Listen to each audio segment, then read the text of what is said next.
What up, what up, sports fans all over the world? It's your boy, Mac the Giants fan, here with my guys, the horsemen, Zion Zenith, Adam Costas.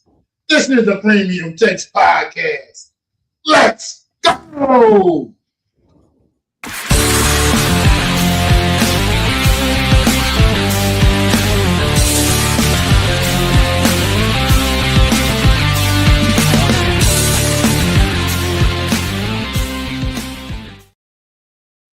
Evening, everybody. Welcome to another edition of the Premium Takes Podcast. Here with my guys, obviously, Adam Costa, Zion Zenith. Man, how you guys doing tonight? I'm doing good. Ready for a day to talk sports. What a crazy finish to last night's game. Can't wait to talk about it. And yeah. I'm doing well. I'd like to lead off tonight in storytelling by Adam. So, if you guys don't know out there, my son plays flag football, and I was excited for it. But a little backstory of the team. He started in, I don't know, I think it was late May, something like that, early May. Anyways, when we sign up, there's like a little combine going on. All right, everybody's trying out, running routes, seeing you. I'm like, my God, this is how serious this was. Mind you, this is a spring league. The fall league is. I'm like, I don't want to know what the fall league is like. These people are literally running time in 40s, running sprints. And these kids are like 8. I'm like, what are we doing here?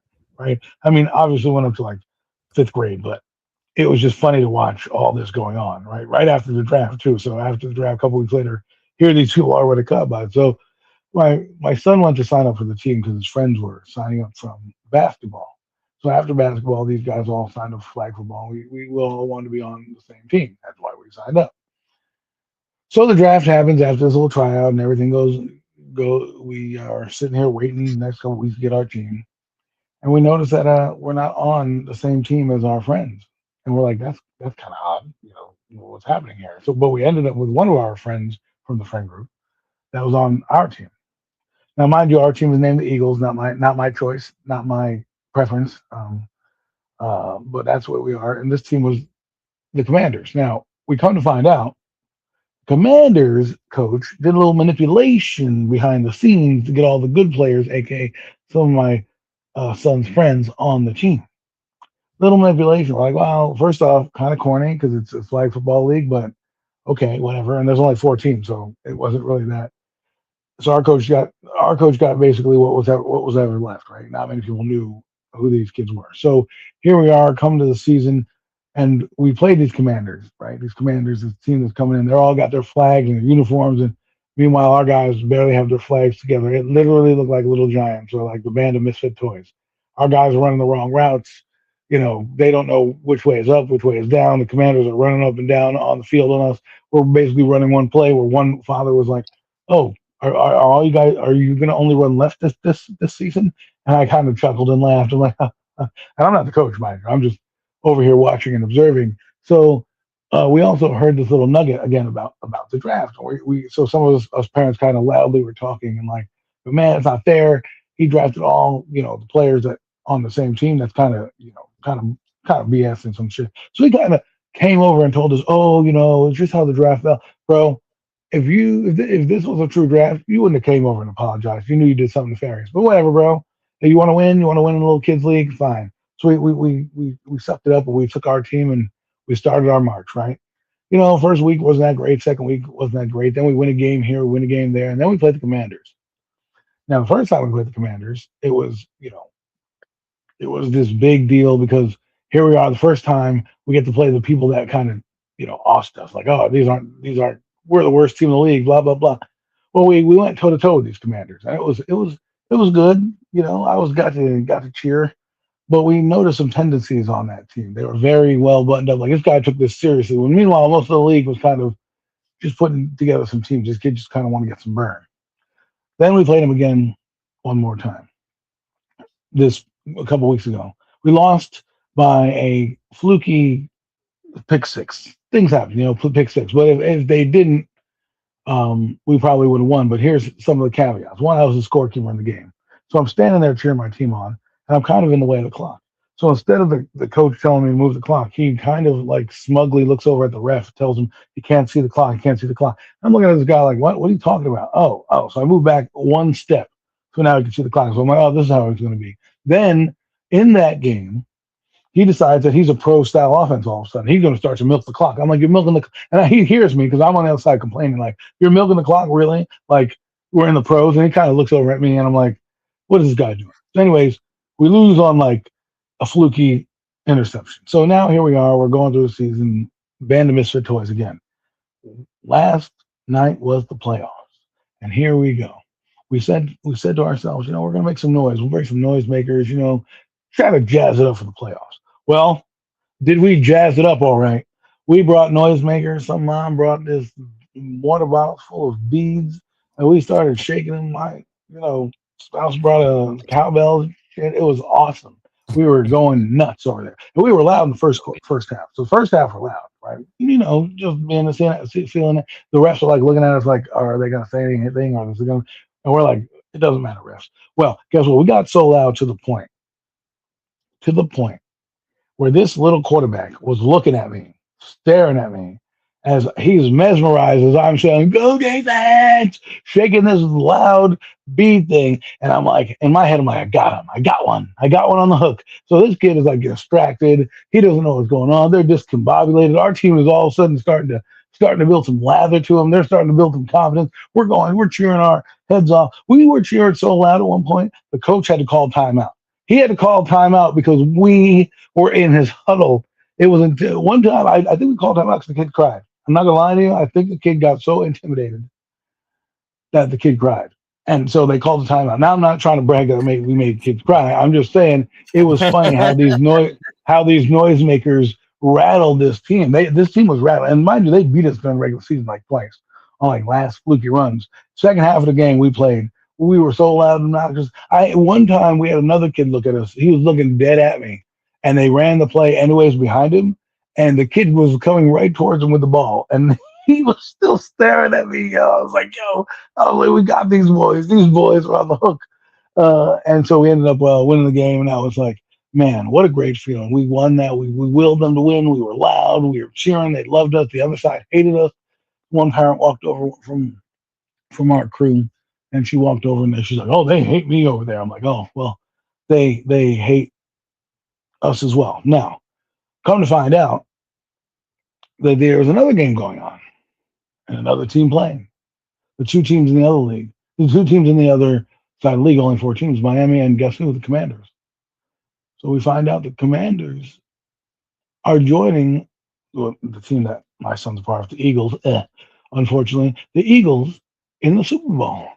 And now it becomes personal because there's many storylines that are underlying with this Commander team, right?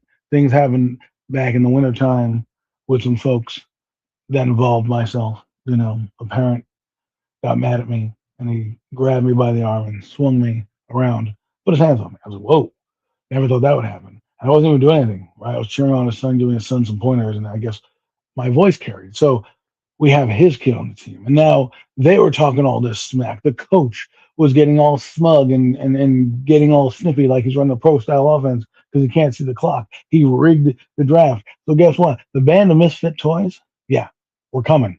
We're coming for that chip because nobody had us even sniffing a Super Bowl, sniffing a playoff.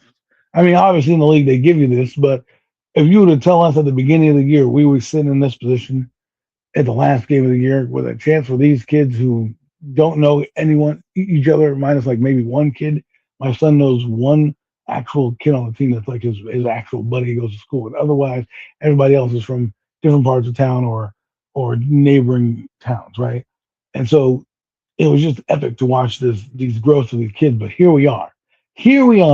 And if they thought I was loud last week, I already pulled out the megaphone. I already got the batteries tuned up.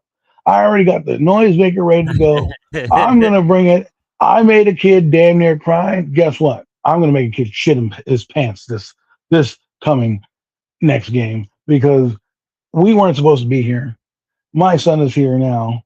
And if you go there, why lose, right? You're going there to win.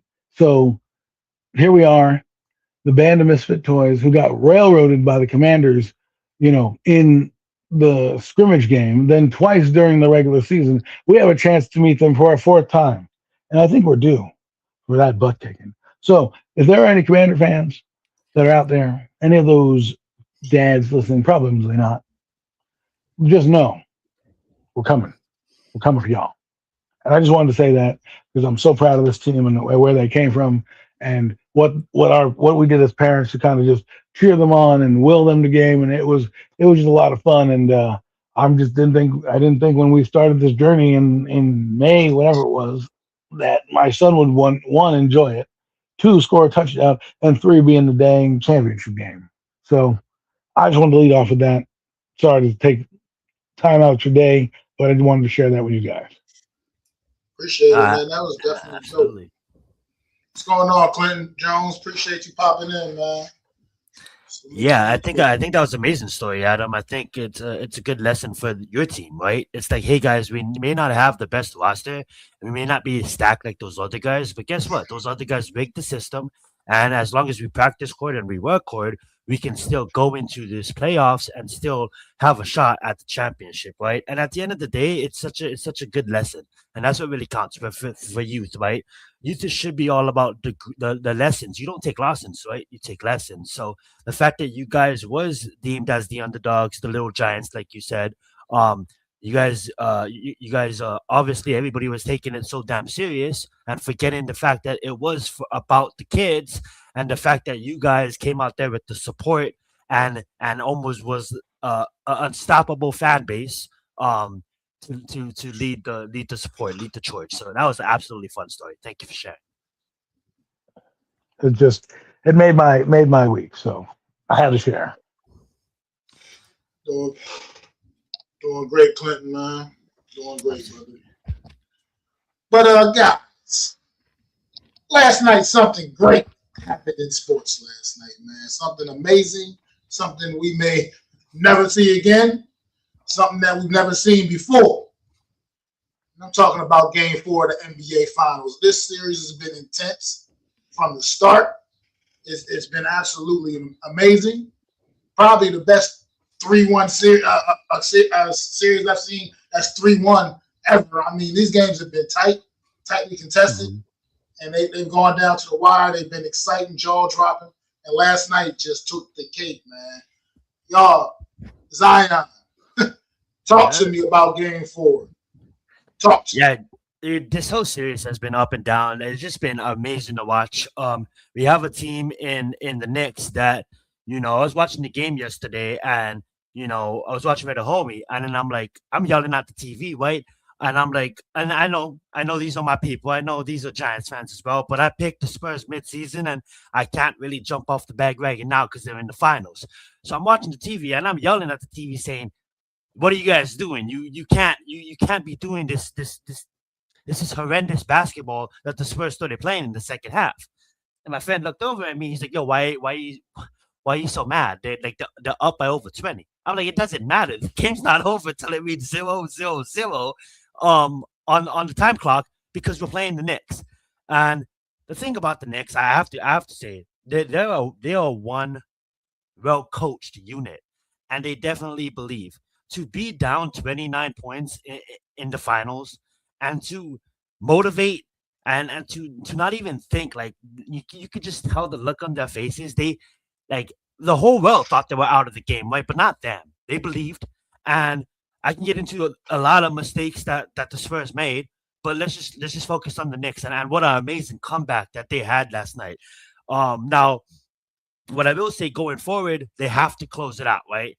You can't have this over exaggerated huge moment and then go and shut the bed, right? So they got 3 games. They just stole the momentum from the Spurs. Now, let's see how the Spurs respond in San Antonio. They'll probably take that game, and we'll talk about that when that happens. But just focusing on last night's game, I want to deep dive deeper, but I'm gonna let Adam make his points before we do. I'm just gonna end my take by saying, "What's up, Dan? Thank you so much for joining us." And I was so happy that I got to watch that game from beginning to end, and I was glued to my TV because it's not over until it's over when you play a tough team like the Knicks, and I have a lot of shit that I want to talk about the Spurs, especially Fox. But I'm gonna let Adam say some of his thoughts about the game, and then hear your thoughts, and we can break it down. Go ahead, Adam. Well, like Mac has said, these series have been pretty amazing. You can clearly see these two teams deserve to be here. You can clearly see these two teams were the two best teams in the playoffs, respectively, for a reason. I will say this: the Spurs, I feel like the first game, and maybe I'm making excuses for them, but first game I was like, all right, they lost because of fatigue. Game 7, okay, I understand why you lost. Up what? They were up like 24 points. Knicks came back. They kind of got worn out. So I'm like, all right, fine, I'll give you that loss. Then in game 2, Wemby throws a pass to somebody who wasn't looking, and Yeah. kind of cost them in a crucial moment of the game. The game technically wasn't over, but in a crucial moment in the game, that play happened. And then the games they won in game 3, they had some of those issues happen as well, but they were able to overcome that. They played like a flawless second half. There was no turnovers, nothing happened to them, right? And that's been kind of their MO, right? I think, and the one thing I will say in that game, game 3, the third quarter was huge for the Spurs bench. They outplayed the Knicks bench in that quarter to kind of preserve the win. So then come game 4. Here we are. Now, the Spurs, unfortunately for them, they didn't get out to a 40-point lead. Because if they had a 40-point lead, they'd probably win the game. But they had only a 30-point lead, which should be surmountable enough to win a basketball. But we know how this Knicks team does things, and how this Knicks team plays, and how what they've done over the past playoffs. The guy Mike Breen was saying, well, they came back from 24 down against the Cavaliers. So you're like, well, if there's one team that can do it, it sure is the Knicks. Now, in my head, I'm looking at this like this. First off, the Spurs had an historic first half, an absolutely historic first half. They broke like 3-point records in the first half. They hit so many dang threes, right? Yeah, They were hit flowing. The 14 and Knicks, 6 for threes. They the hit 14 the threes. Knicks the Knicks look lost, which, by the way, they looked lost in every game. Every game has been the same story. The Spurs get out to this tremendous lead, and they can't hold their water. So last night, after watching this game, and I guess we're going to break it down. I don't want to break it down further than that. But after watching this game, what I realized is the Spurs are young, and the moment is getting to them, and the pressure is getting to them in these moments. Because at some point, you can make an excuse for somebody, but then you have to realize how old these kids are and what's happening and what's leading to their losses. Right? It's not like they're necessarily getting outplayed. They're just bad shot selection. There's costly turnovers. There's just things that have kept them from getting over the top that they didn't do and they didn't reflect on in game 4. Right? In game 4, they won the game, came out for 3 quarters flawless, and then the fourth quarter they collapsed completely as the Knicks chipped away at that lead. And you got to give credit where to the Knicks. I think the series is over, but I give credit to the Knicks for fighting back and winning the game, and that's why you play. That's why they say you play the games to the end, to the final buzzer, right? Because you never know. And these in the NBA, the buzzer beaters are one of the things we talk about. Well, that's why you play to the end. But I don't want to get too much. I know we're going to break it down. Those are some of my thoughts. Awesome, man. Like, look, this is just what it is like you said. I think the Spurs are just about a year early, man. I mean, the Spurs are probably about to become a dynasty in this NBA. It's just not starting this year. That's it. I mean, I think they're about a year. They're, like you said, a very young team, but that talent on that team is undeniable. The defensive pressure they put on the Knicks and how they've been D'ing up Jalen Brunson and making every shot, making him earn everything that he's getting out there throughout this entire series, man. This Spurs team, I mean, like I said, it's just not quite their time yet, but their time is about to come. Trust me and believe that. Wemby is just, I mean, he's unstoppable out there, man. I mean, truly, when he wants to be, there's not nobody in the league that can do a damn thing about Wemby. And but this Knicks team, it's like you guys said, it's the will. No matter what, nothing phases this basketball team. And I think that's one of the biggest issue in this series is the Spurs. The Knicks are taking the Spurs' absolute best shots. I mean, they're taking their best shots and they're still battling their way back. Even though they couldn't quite make that comeback in game 3, they completed that comeback here in game 4 once again. But this team just will not quit, will not die. It's like they just won't go away, man. And if people use the word team of destiny, that's what it is. That's what we're looking at right now. A team of destiny. That's what it's meant to be. The stars have aligned. You know what I mean? And it's meant to be for the New York Knicks to bring one home, man, back to New York, man. It's been a long time, 53 years, I believe, or something like that. It's just crazy. And the atmosphere has been electric. The Garden went crazy last night. OG, I'm not even going to talk about OG quite yet. Not even going to talk about OG quite yet. And then just also in this series, I'm gonna put it out there, especially in these last couple of games, these last few games in particular, man. The officiating has been questionable at best at times. I'm sorry. Look, if you're gonna let these teams play physical, let them play physical, but let them both play physical. You can't call it one way and not be calling it the other. That's all. It's been a little lopsided in that regard.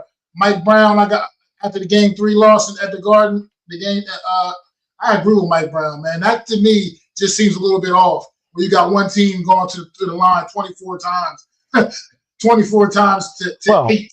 The Spurs they're great defensively. Yeah, they're a great defensive team, but you're not going to tell me that they weren't, getting the cup, getting away with a few, man. I'm just saying. Well, I agree with you to a certain extent, but my thing is this: the Knicks did put themselves in positions early. A lot of their bigs were doing things when you replayed them that some of them look like fouls, legitimately. Now there were some ticky tack ones I agree with, but that's the one thing that has damn near cost the Knicks is the foul trouble of their bigs, and it almost cost them in this game too with Karl Anthony Towns, where they had Mitchell Robinson and some bench player who no one's ever heard of. Well, I'm sure if you're a diehard Knicks fan, you've heard of him, but he's played like 5 games during the year, and he got like no burn, 73 minutes in the entire season. That guy got, and he's coming in here. Whatever his name is. I don't know exactly what it was. I think he wore 55. I think that's what his number was. Just call him and off the bench. And so to counter your point, though, I will say this: the Spurs. The interesting part about them is that they have chances to win, but they don't counterpunch very well. See, one of my analysis that I brought up with the Spurs when I was thinking about this series is they like to rush a lot of shots. Like when you watch them on fast breaks, they rush shots. They should gather themselves and draw the foul. Like there's one thing that they need to work on is that when they get that fast break, don't just jump in the air so you can get blocked, DeAndre Fox. Like don't just jump in the air, Ron Harper, Jr. And just Dylan Harper, like you're just jumping in the air and these guys are blocking your shots, which if you're a good shooter like a Reggie Miller or an Allen Iverson or something like that, who's going to run down the lane, the first thing is what I'm doing is a head fake. So you jump into me and then I'm jumping and drawing the foul, right?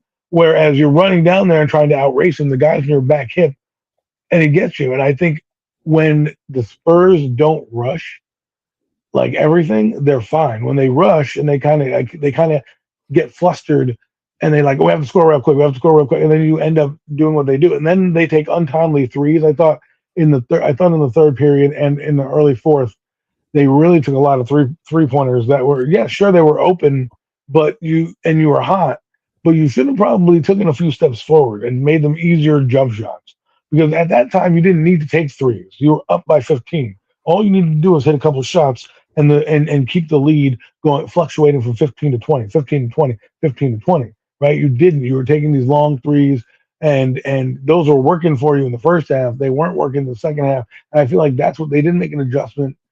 They made an adjustment too late. And I think also the one thing that I see is Wemby.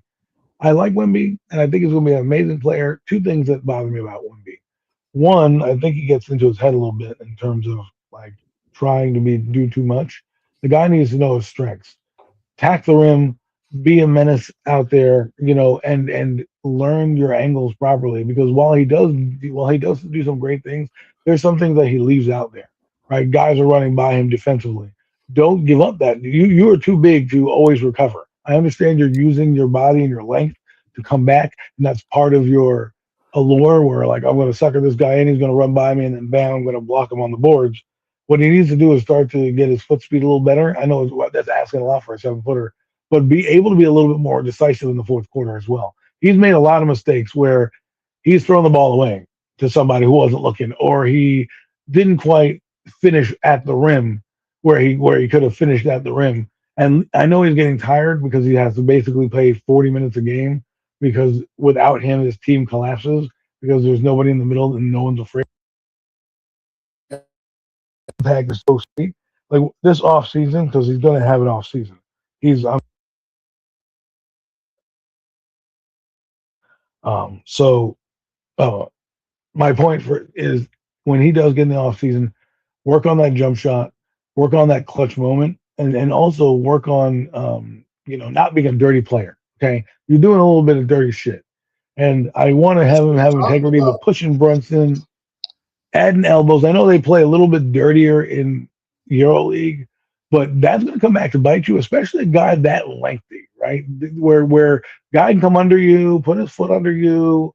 You're gonna, these are the type of things that people see, and you're gonna get a bad reputation, and then the league is gonna start to find you, and you'll never win, and you'll never be the player that you want to be because everyone thinks you're a dirty player. So they got a lot to be desired. The one thing I would do in the offseason for the Spurs is I don't know if I want to keep DeAndre Fox, but we'll talk about him in a minute. But you need another person off the bench, a big that can do more than Cornette can do. Cornette does a lot, but he leaves a lot to be desired. And that second team doesn't have much spunk without Harper, but Harper's going to get elevated to the starting lineup next year. He's that good, right? I don't know if it's going to be Fox's job. I don't know if it's going to be Champagne's job. But what I would do if I was Coach Mitch Robinson, I would switch them. I'd put that Champagne kid on the second unit, and I put Dylan Harper in the starting lineup right now, out the gate. Why? Because I want to pressure defense. I need to score at all 4 positions on the floor, right? And I need a guy that's going to also attack the rim and allow, because I think if you put him with Fox, him driving to the hoop will allow Fox to be open to make his little mid-range jumpers, right? And that's where he kind of thrives. And, I think he's also a little bit injured, but I won't get into Fox. But those are a couple of things that I see with the Spurs. Well, let's talk about Wemby real quick, since you brought Wemby up. Wemby and, some of the questionable things that he's gotten away with throughout this series. The fact that even last night when he elbowed Cat last night, they had to review that? What do you need to review it for? You don't know that's a flagrant foul? These are the things like that, like you said, pushing Brunson down the way he did, and then even that offensive foul they reviewed and reversed last night on Cat. Wemby could have easily pulled his arm up out of there at any point in time when Cat was driving to the lane. He hung it in there, looking back at the referees like, make this call. Like, no, come on. This is why this is part of the problems I have with the NBA. To me, that's just bitch made shit. To me, that's weak. That shit was weak. And the fact that they gave him the benefit of the doubt and put Karl Anthony Towns in foul trouble that early in Game 4 last night was absolutely ridiculous to me. Even that first foul that he got against De'Aaron Fox down at the beginning, right out on the first day of possession, that shit was weak too. But damn, I lost my train of thought for a second. Hold on. Let me get it back.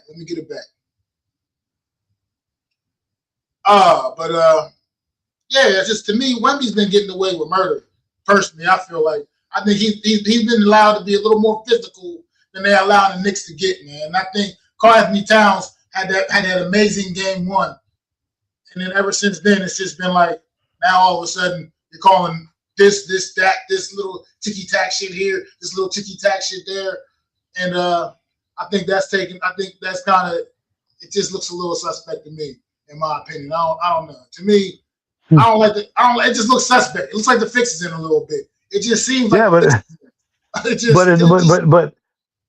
but that's the greatest part about the Knicks, right? They're overcoming that sort of those I guess fixes, as you would call it, right? I don't know any other term to do it. That's how good they are, because other teams probably would succumb to those, issues. And Wemby, Wemby. I like Wemby. I really am. I want to like him, but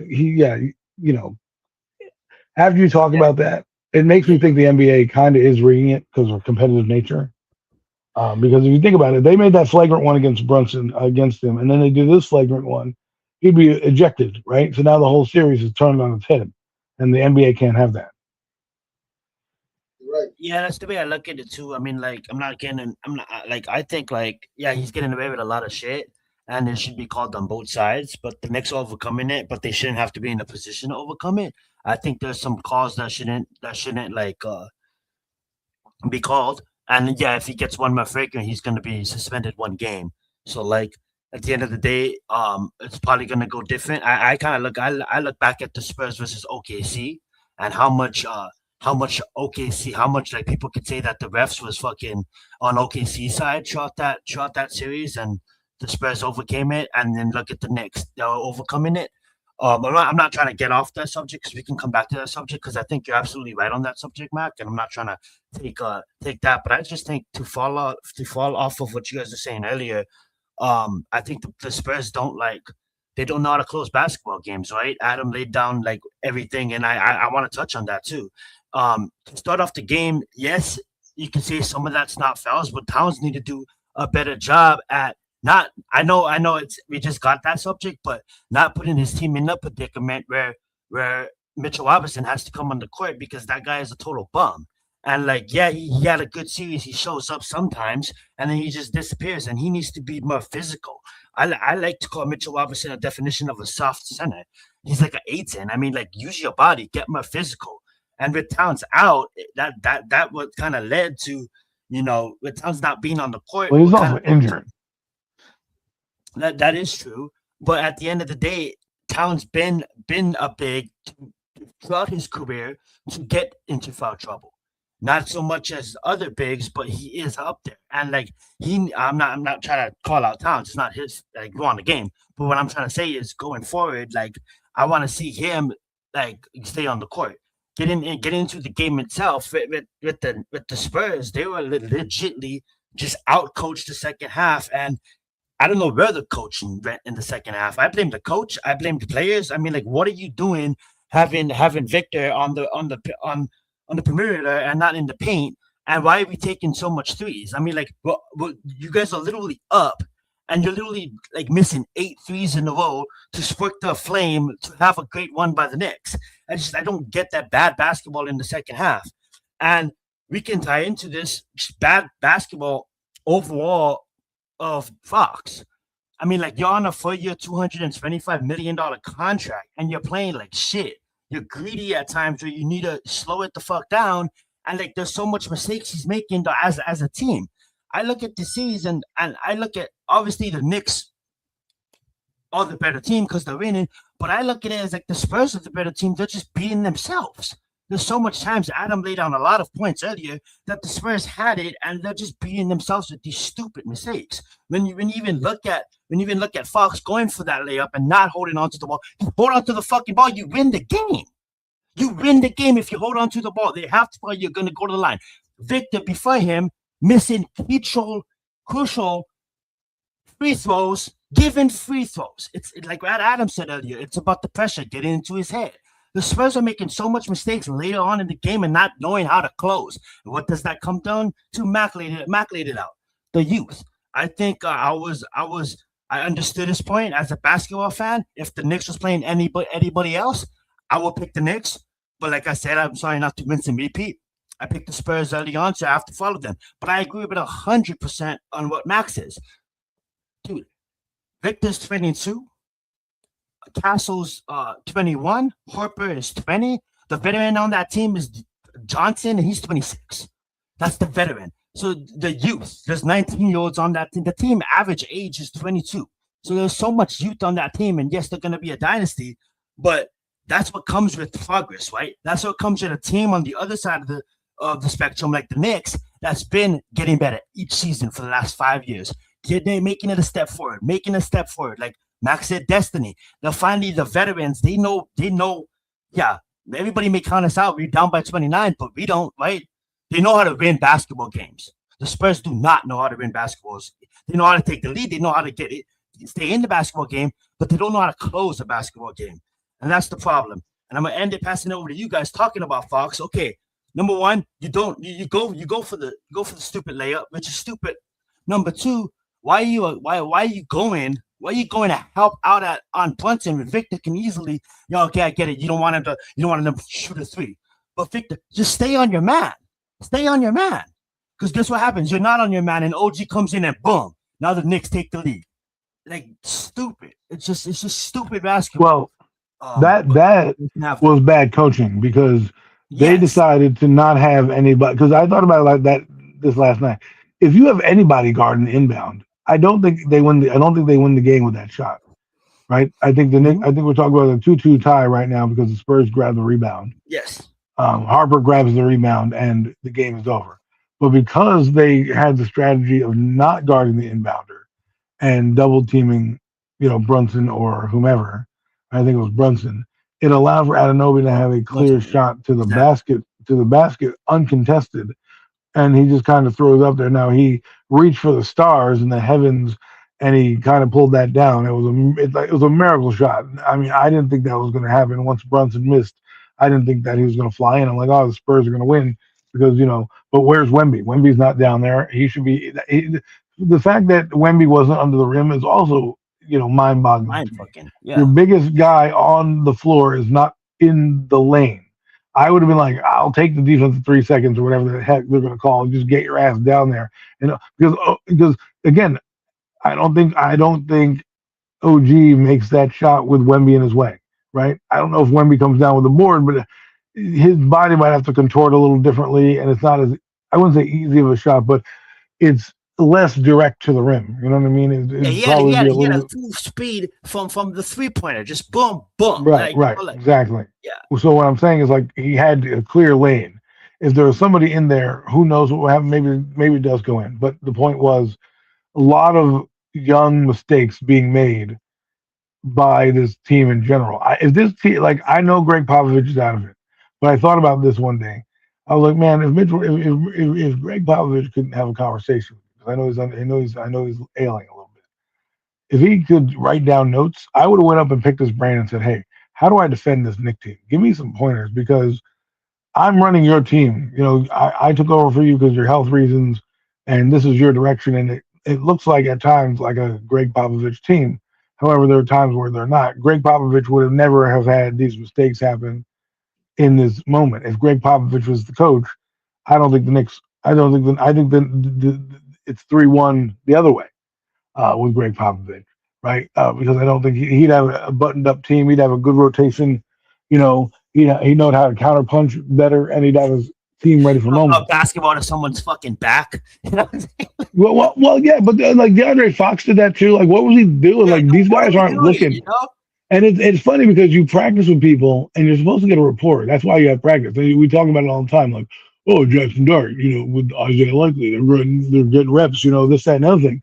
DeAndre Fox, I expected more from you, man. I knew you were a star in Sacramento. You made a costly turnover, 2 costly plays. The layup that was missed, I have no idea what you're doing. You're not a big dude. Just stop your feet, hit the brakes, and let him run into you. And you're going to the free throw line. I thought he said in an interview, Adam and Mac, I thought I could outrun him. You win the game if you hold on to the basketball, force them to foul you. What is going on? Like, right. It was a move that will probably cost them a championship. Now, let's kind of put a bow on this real quick. The Knicks can't snooze, right? Like, I don't care about game 5 in the building. Win the game. Win it. I know closeout games are one of the hardest, but don't let this series even teeter on the brink of possibly going 7. Don't let it teeter. Don't give them the opportunity to come back into your building where they're not afraid. If they win game 6 or game 5, right? I'm not saying the Spurs are going to win game 6, but the Spurs have already come into Madison Square Garden and have major leads in this building, right? And they've won 1 game in this building. Don't allow them to feel comfortable and say, okay, let's get back into this series, right now. End their life right now. You basically had 3 miracle victories, right? Let's be honest. Legitimately, the Knicks probably should have won only one of the games that they played, right? It was mistakes down the stretch by the Spurs in 2 games and almost a third game as well in the win where they have fallen apart. And yeah, if this and Buster Cans and nuts every day would be Christmas. My point is, it really was a play here, play there that changes the tide. That's what they made. Remember, in game 3, they made that big castle shot, right? The fall away jumper for 3. And then he made 2 clutch free throws. That was the difference. DeAndre Fox makes a play. Wemby hits those free throws. We're talking about a different ball game. So my point is, if you're the Knicks, don't let them have a pulse. Go into their building, end it real quick, put them out of their misery, and bring the trophy home and have your parade on Tuesday. Here's the thing, though. I think that you're gonna get a victor. That's because you always, after a loss, you always comes out stronger, right? 8 points in the second half doesn't cut it, right? Coaching needs to get better. Team wise needs to get better. I want to let Matt talk because he hasn't talked for a while. But that being said, I had them going back 2-2. And like I legitimately said that before they even played game 1 at Madison. I said everybody's thinking they're gonna come in and close it, but the Spurs are they're a tough road team. And even though it's Madison Square Garden, that's a tough team to beat. Obviously, the Knicks lost one, and then they were supposed to lose another one. But on the miracle game, I'm so happy I was alive to witness it. It's going to go down in history as one of the greatest comebacks of all time, and then obviously one of the greatest comeback in the finals history. But now you're going to get a Spurs team that now is going to hunt you in game 5, and you guys need Knicks need to close it. I mean, like, don't even come back to Madison Square and close it, because I think the Spurs are going to be really, really tough to beat at home. They need to take game 6. Don't make this go to game 7, because if this go to game 7, I mean, like, don't give them that chance. You guys have 3 games to do it. Close it out. Right over to you, Matt. Look, I'm gonna just go back real quick before we wrap this whole Spurs Knicks thing up. Got to move on a bit, but my biggest issue with Mr. De'Aaron Fox, man, what really bothered me the most about the whole situation is he's the veteran guy. He's supposed to be the guy that's not making those kind of mental mistakes down the stretch in clutch situations like this. He's the guy that this Spurs team depends on to be that leader. I mean, we obviously know Wemby is the best player on the team for obviously. But, I mean, Fox is pretty much the second best guy. I mean, he's been their second best guy all season. And at this point, these are the moments that he's getting paid that big money for. And it's disappointing to see him making those kind of errors. I mean, that's just basic basketball 1-on-1 right there at the end of that game. You don't go up. You don't need to score right now. What you need to do is dribble the timeout or force them to foul. But going to the basket, that's just stupid. It doesn't matter. I thought like that. That was the stupidest shit I heard. Because what are you doing? That's basic basketball 101. It's just, to me, in the turnovers, like, I mean, he picked a hell of a time to have his worst game of the series. He picked a hell of a time to do so. I mean, he's really been strong in the last couple of games, in games 2 and 3. He was really strong for this Spurs team. Last night, he shit the bed, for lack of a better terminology. But as far as game 5, look, the Knicks got ice water in their veins, man. Look, they've taken the Spurs' best shots. They've literally been battling, in my opinion, the Spurs and the officials throughout this series. And yet here we are, Knicks still up 3-1. There's just no way you're convincing me that the Spurs are just all of a sudden just going to rip off the next 3 games. Not saying they can't do it. They're obviously talented enough to do it. But you're not telling me that bag of goods. It's just not. You're not going to convince me that the Spurs is getting ready to knock this Knicks team off 3 straight games and win this series. I just can't see that happen.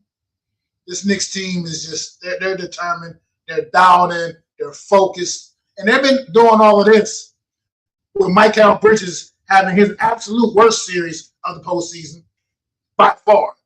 I mean, Bridges has been basically definitely on the back of a milk carton. Bridges basically invisible. He's been basically invisible. got himself into big time foul trouble in that game 3 where he got into the big foul trouble early. And then in this last game here, also last night, sure, he's still providing what he does on the defensive end of the court, but yeah, this Knicks team is just resilient, man.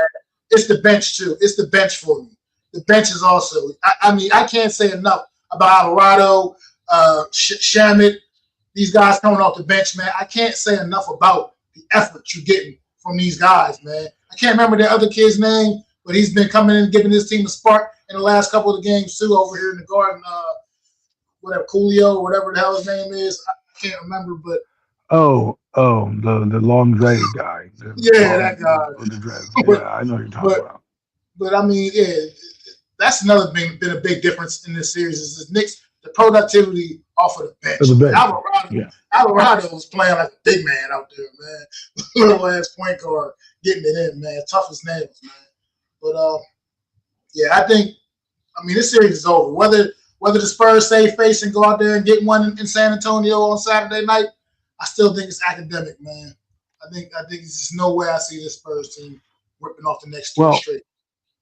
I'm never gonna say never, but let's just end it, right? Don't give it a thought in their mind, because it only takes a thought of them winning and going back there and say we've had success in this building, we've won in this building, and let's say they decide to put it together again and have a great game. Because you got to think like this: when you're in basketball, if they win Game 5, Mitchell Robinson's going to go in Game 6 like, guys, we have a chance to get back into the series. Let's win and go 3-3, and then it's all on us, right? And I'm not saying you're wrong in that, but the Knicks have had let's be real, they have struggled in these 4 games at the beginning. So they somehow are resilient enough to come back, and I do think it's, one, their resiliency, but 2, the inexperience of the Spurs in their not understanding the clutch moments of what to do, right? Not taking 3-point shots, attacking the rim. Even some of the announcers were like, you got to attack the rim, and they stopped attacking the rim in the late third, early fourth. And then when they started to do it and getting fouls, they were getting fouls, and they were able to go tit for tat and get the lead. And then they just kind of fall apart. So what I'm trying to say is I agree with you, they're a team of destiny. Don't give any chance to these officials to extend the series or any way of them extending it. Because even if they win Game 5, let's just say the Spurs take Game 5. If I'm the Spurs, I already know I can win in Madison Square Garden. I already did it once, right? So all I need to do is beat them and somehow make it work. And let's say Wemby has a great game, and they dunk it on everybody, and actually they close out a game, right? Or somebody goes down, Brunson gets hurt again, pulls a groin muscle or something. You just don't want it to linger around. But do your business, get it done on Game 5 on Saturday night. I think it would be in their best interest to just wrap it on up, but like I said, we'll see. Absolutely, they better. Don't let it go back to Madison Square like Adam laid it out. Because anything's possible. Let's play it out, right? Let's say they went 2-2, right? So now we're talking about the Knicks possibly losing the series because they let them hang around, right? Because now they were up 2-0, they lost 2 back-to-back games. Well, again, if I'm the Spurs, the things that made me lose this game were errors from me in the game, missing free throws, missing turnovers. Like if I clean a couple of those up. And have, like, let's say they have 14 turnovers. I think they had like something like 14, 16. Let's say they get 10, right? And those 4 turnovers they didn't have lead to buckets on the other end. That's 8 extra points that they didn't have before, right? And less points that the Knicks had an opportunity to get. And that's so I'm going to end it here. I don't want to harp on, hey, the Knicks are a team of destiny. Don't give this team any more opportunity to believe that they can win. Well, all right. Let's get to that. Let's change gears, though, man. Talk a little New York Giants football before we get up out of here. New York Giants, man. Had their mini camp this week. Once again, just hearing a lot of good chatter.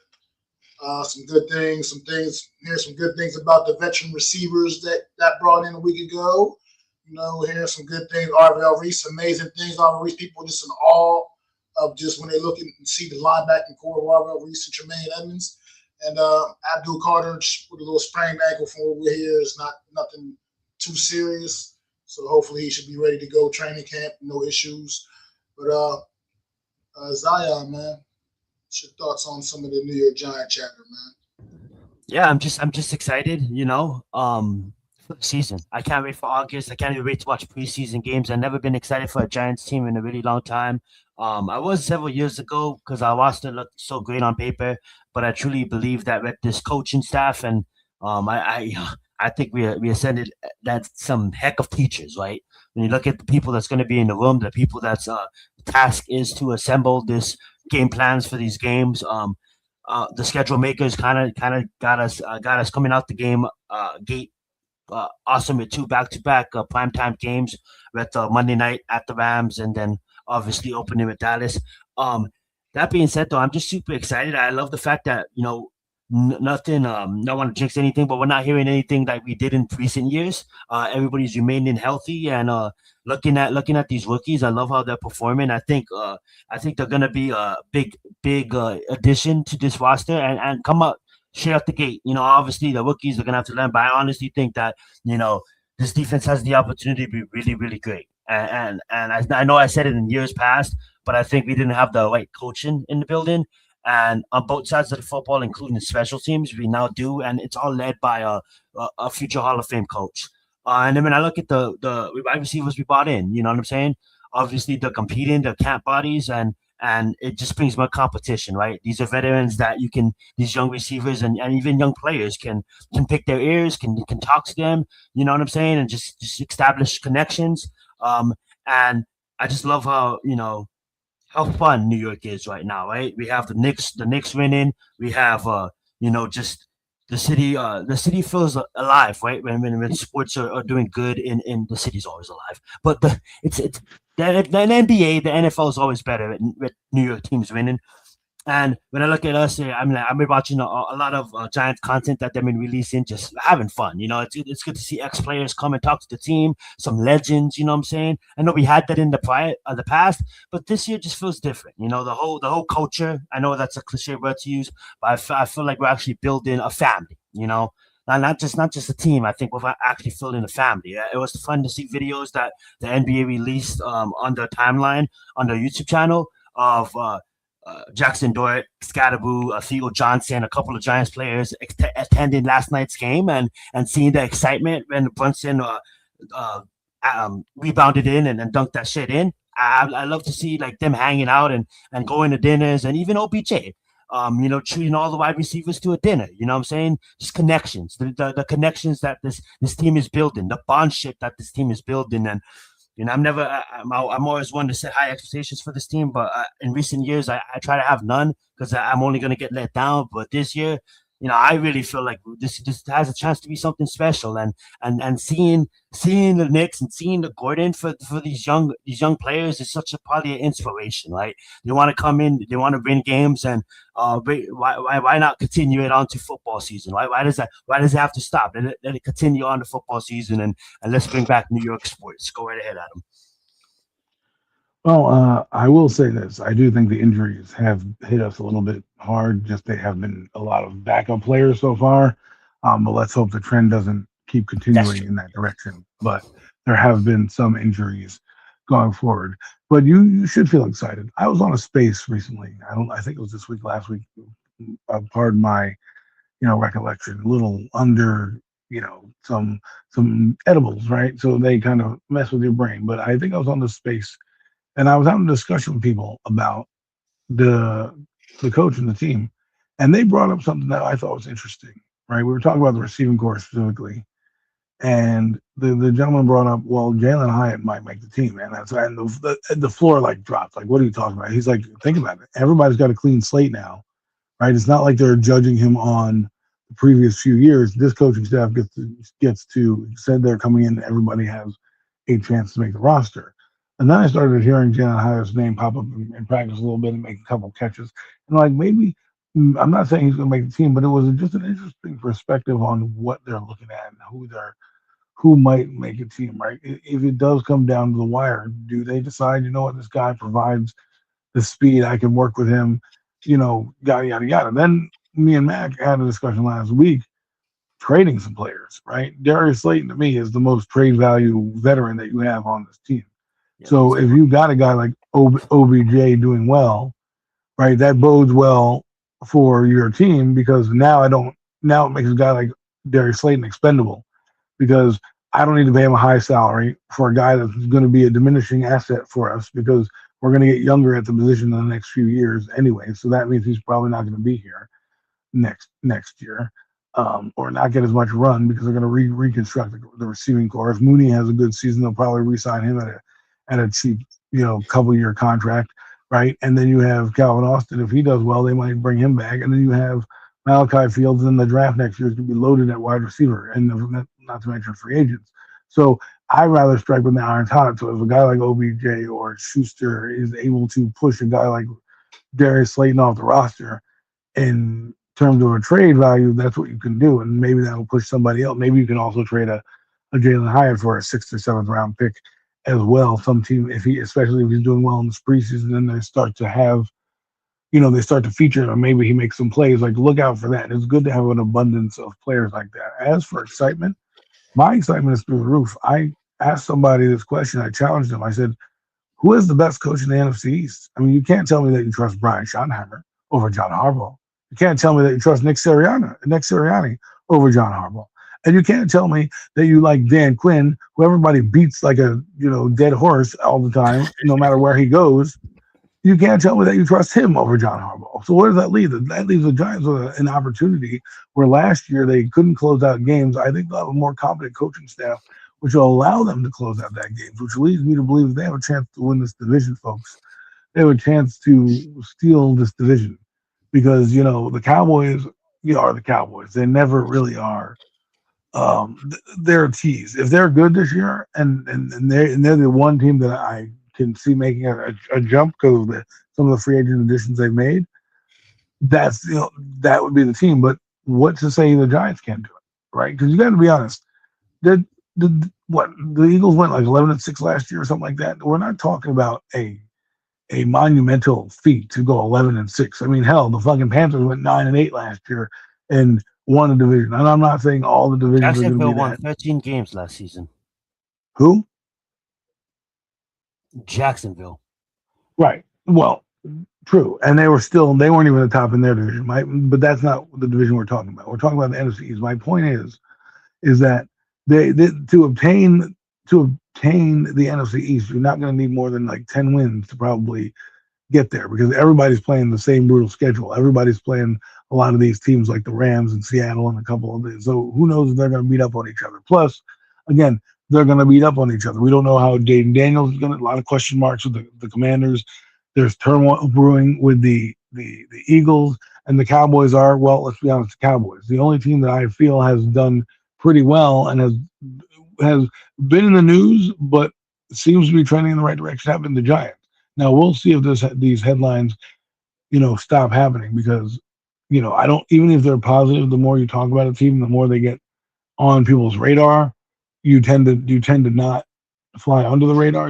People tend to notice you more, and the Giants have a lot that's been going on their radar that's putting a lot of spotlight on them from John Harbaugh, from OBJ, from Malachi Fields. Will Jackson Dart make the leap next year? How will this defense fare? Like there's a lot going on, right? And then you go to Cowboys, you look around and there's Cowboys, they're humming. The Eagles, they're doing what they're doing. Their headlines aren't as big, but they did have a big trade, right?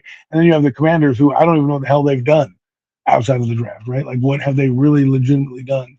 And they're not even really in the news, right? So, I like the good headlines. I'm very excited, and I think they have a chance to steal this division.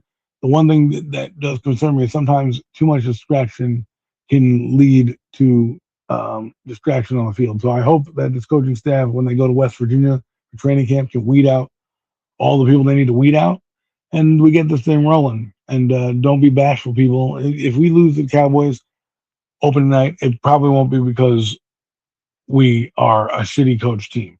And by the way, we're going to have a rookie kicker playing that game. Certainly looks that way. What's going on, Alex, man? Thanks for popping in, bro. Always a pleasure, man. But Yeah, I'm glad you brought up Dominic Zabato, man. I'm glad you brought up this kid. This kid apparently is just absolutely killing it. It's been killing it all spring, man. I mean, they've already felt comfortable enough to release Jason Sanders, and right now he's absolutely just destroying Ben Sauls in the competition early. As far as right now goes in the spring, man. So you're right, man. He made this one a rookie kicker out there, man. Who knows, man? This kid's as good as advertised, man. They had a kicking problem could be solved in New York for many years, man. Hopefully, but Well, it's interesting you say that because I don't think I would have gotten rid of Sanders. I probably would have gotten rid of Sauls first, right, and then let the kid earn it over the rookie because well, I like this kicker, and they did this in Baltimore. Apparently, they did the same thing. They kind of brought in a young guy. I want the pressure moments. That guy Sanders has been in pressure moments, right? He's had some pressure kicks. He's been in the NFL a little longer, and just because you can kick 60-yard field goals in great weather in MetLife, right? What happens come winds, let's say at night at MetLife Stadium that are different than the wind on the practice field? You know what I'm saying? So well, I hope it works out. This guy's got a boomer of a leg, and maybe that'll help us offensively. well, I mean, John Harbaugh kind of did explain that his thought process into that why Sanders was the guy that he let go. His thought process kind of leaned towards the fact that he felt like Jason Sanders' leg is not necessarily cut out for kicking in MetLife Stadium. I mean, that's flat out basically what he said, something to that effect. Like he just doesn't. Well, that's good then. I mean, I didn't listen to the interviews like you have. I haven't been that caught up, but that's good. That's good then. You know what that is, Mac? That's coaching. So he also said like if anything, if we need him, if he's still available, we can always bring him back. He's not. The Jets already scooped him up, Oh, there which you is go. fun. Which is funny. Which is funny. Yeah. That The Jets, the MetLife scooped Stadium. him up. He But can't kick at MetLife Stadium, and he's but not hey, kicking MetLife Stadium. hey, Aaron Glenn and the company see it a different way, I guess. Whatever, you know what I mean? Look, that's what I mean. Is they're paying attention to detail. Though. That's what got me so excited for this season, man. Mini camp, like I said, it's in the books, and I can't wait for these guys to go to West Virginia for training camp because that's going to be where it's going to really all come together. Out there in West Virginia, out in the sticks, all they're going to have is each other, man. It's going to be like that Remember the Titans moment, man. Like when they were down in Gettysburg, just away from everything, and you just come together as a way of bringing you together, man. You guys, like you said, they're going to be eating every meal we share, eating every meal with each other pretty much. Hanging out, nothing, like I said, nobody but themselves, man. And they're going to be able to focus on nothing but football, which is what brings me to our number 5 overall pick, man, our first round draft pick, Mr. Arvell Reese. This kid, man, this kid's so impressive. He impresses me not only on the field, but off the field, just the way he carries himself, his demeanor, the fact that he is absolutely locked in. He is locked in. When they were talking to Arvell Reese and they asked him about what he did after he signed his contract, what did he make a big purchase? He was like, I went back to the hotel. Went back to the hotel and got ready for practice tomorrow. The next day, like just like that, like that's it. He said, I already got a car. He said, I got a place. I got an apartment. He said, I'm good. You know, he's like, this kid is dialed in, man. He is all about football, man. All about ball. And you can't. I can't imagine any way that this kid's gonna be a bust. I just can't see it. This guy, man, the things you hear about him practice and running Defensive rookie of the year coverage with the running backs down the field in practice. It's I'm going amazing on a limb. things I'm hearing about him, man. Absolutely. I'm right I'm there going with on a you. limb. Premium takes. I'm probably going to reveal this for our NFC show that we're going to do, but I'll do a spoiler. My defensive rookie of the year is going to be Arvell Reese. And I'll leave it at that. And me and Mac, when we get to our show and we discuss our things and kick off the season and give our awards, you're probably going to hear that again. But I'm saying in the entire NFL, not just the Giants, I'm saying the NFL, I am going on a limb and going to say, and I've never done this, but I believe in this, in what he's doing. I believe in where they're putting him, and is not going to come in on the sack numbers. So if you're looking for him to be a double-digit sack guy, that's not what he's brought in here for. He's brought in to be a 150 tackle guy, and a 6 sack guy, and tackle for loss kind of guy, and a weapon out there. on the field, a guy that can blitz, bring home on the like. We haven't had a linebacker blitz. I don't even know how long. A guy that's going to run a damn running back over. That's when he comes in the backfield, right? I'm not talking about because there's different responsibilities for an edge rusher to a linebacker. I think you're going to see this guy when the end of the season comes out, and maybe the Giants are in the playoffs, maybe they're not. Let's hope they are. But come season honors, this kid's going to get an award, an NFL award. Absolutely agree. Now you're gonna be lined up next to Tremaine Edmonds. You gotta go worry about Tremaine Edmonds as well. This defense has potential to be really good.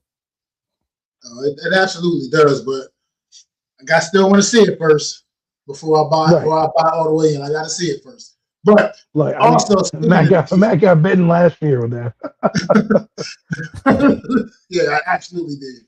But speaking of defense, man, Denard Wilson, the job he's doing, not only just with the defense in totality, but the secondary unit, the things that I've been hearing about that group as well. And one particular player, man, that is surprising to me to hear all the rave, all the great things I've been hearing about one Mr. Deonte Banks throughout the whole spring, man.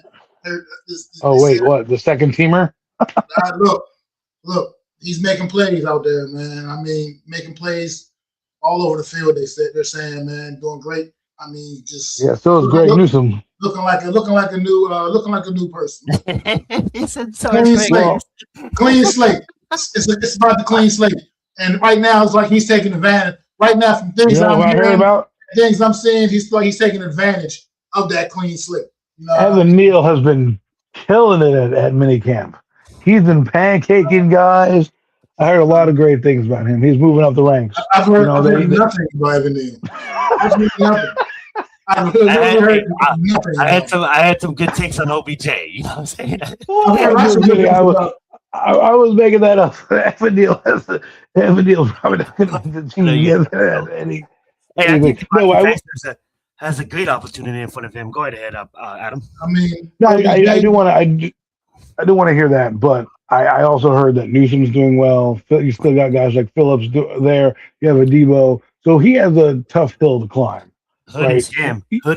And you got Hood, who's been drafted by this regime. So if I'm keeping 5 DBs, he might make it. He might make it on there because guys like Art Green and the lower end stink.